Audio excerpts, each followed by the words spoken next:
Hello guys, आज हम लोग बात करने वाले हैं बीएनएस के सेक्शन 126 यानी कि भारतीय न्याय संहिता की धारा 126 हमें बताती है कि किसी का रास्ता रोकना है गंभीर अपराध। यानी कि इस वीडियो में हम बात करेंगे कि किसी का रास्ता रोकना भी क्या एक अपराध हो सकता है। तो चलिए शुरू करते हैं वीडियो। यह सेक्शन हमें बताता है सदोष अपराध यानी कि रॉन्गफुल रेस्ट्रेंट के बारे में। रॉन्गफुल रेस्ट्रेंट को ये सेक्शन अच्छे से डिफाइन करता है। इस सेक्शन को वहाँ लगाया जाता है जहाँ किसी व्यक्ति को जाने से रोका जाए। जहाँ पर किसी व्यक्ति को जाने से रोका जाता है वहाँ पर इस सेक्शन का यूज़ होता है, या फिर उसके काम में रुकावट डाली जाए और ऐसा करने पर व्यक्ति को गुस्सा आता है और वह मारपीट करता है। लेकिन ऐसा तभी होगा जब आपको कानूनी अधिकार ना पता हो, यानी कि आप मारपीट तभी करेंगे जब आपको कानूनी अधिकार ना पता हो, आप कानून के द्वारा ना लड़ सकें। अगर किसी व्यक्ति को किसी रास्ते या किसी जगह पर जाने से रोका जाता है, वहाँ जाना उसका कानूनी अधिकार है, वो वहाँ जा सकता है, उसका कानूनी अधिकार है, लेकिन उसके बावजूद उसे रोका जाता है, तो ऐसा करने वाला व्यक्ति जानबूझकर उस व्यक्ति को कहीं पहुँचने से रोकता है, तो यह माना जाता है कि उस व्यक्ति ने बीएनएस की सेक्शन 126 का क्राइम किया है।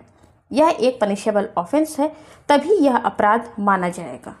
अगर अनजाने में किसी व्यक्ति को रोका गया है, अनजाने में किसी व्यक्ति ने किसी को रोक लिया है, तो इसे अपराध नहीं माना जाएगा। विक्टिम पर अक्यूज द्वारा फिजिकली बैरियर भी होना चाहिए, फिजिकली रूप से दिखना चाहिए कि उस व्यक्ति को रोका गया है।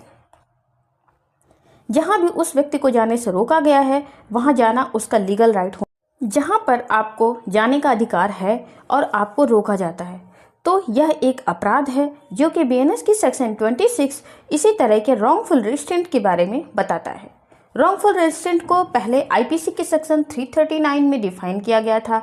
यह एक पनिशेबल ऑफेंस है। अगर किसी व्यक्ति को किसी रास्ते से या किसी जगह पर जाने से रोका जाता है और वहां जाना उसका कानूनी अधिकार है, तो ऐसा करने वाला व्यक्ति जानबूझकर उस व्यक्ति को कहीं पहुंचने से रोकता है, तो वहां पर यह माना जाएगा कि उस व्यक्ति ने बीएनएस की सेक्शन 126 का क्राइम किया है।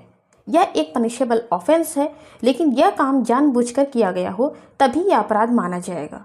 अगर अनजाने में किसी व्यक्ति को कोई रोकता है तो इसे अपराध नहीं माना जाएगा। विक्टिम पर अक्यूज द्वारा फिजिकली बैरियर भी होना चाहिए। विक्टिम पर अक्यूज द्वारा फिजिकली बैरियर लगाया गया हो। जहां भी उस व्यक्ति को जाने से रोका गया है वहां जाना उसका लीगल राइट होना चाहिए, जैसे कि public place, hospitals, schools, roads. जैसे किसी व्यक्ति को बस में चढ़ने से रोका जाना, ट्रेन में चढ़ने से रोका जाना, रोड पर चलने से रोका जाना या किसी पार्क में बैठने से रोका जाना। ऐसे अक्यूज्ड को 5,000 रुपये की फाइन भी लगाया जा सकता है। ऐसे अक्यूज्ड को 5,000 रुपये का फाइन भी देना पड़ सकता है।